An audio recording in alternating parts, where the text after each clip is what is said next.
Look, in all fairness, it's not all gay and transgender that are complete lunatic communist leftards. There is some good ones.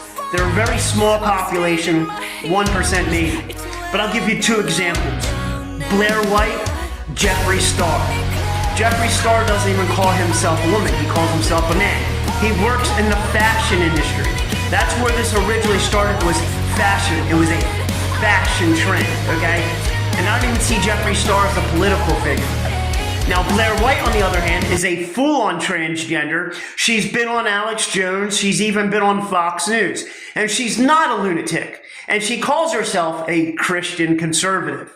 Okay? And I know that goes against some of you Christians. And I know the whole transgender have a real bad rap, which they should, because 90% of them are absolute left-wing lunatic, communist, and shot out on multiple amounts of drugs. But again, it is not all of them.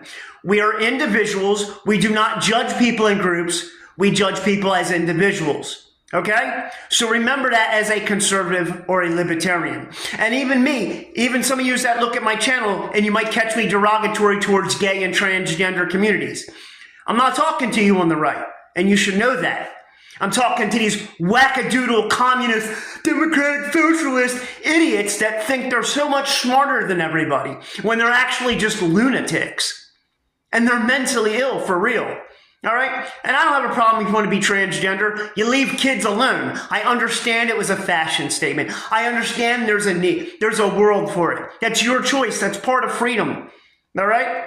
But when you have a whole community pushing this on hardcore, like real Christian conservatives, they're not going to like it. They're not going to accept it. And it's not your fault on the right that are gay or transgender. It's these lunatic leftists. And I need the right to understand this too.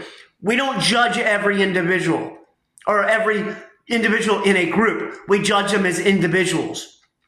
All right? Or else you're just a racist, right? It's no different than judging a black person based off their skin color or a white person based off their skin color. All right? If that person's trans or gay, judge them off their actions, not their looks or their sexual preference. Because what they do in private is none of our business as long as they're not touching kids. That's all I got to say about it.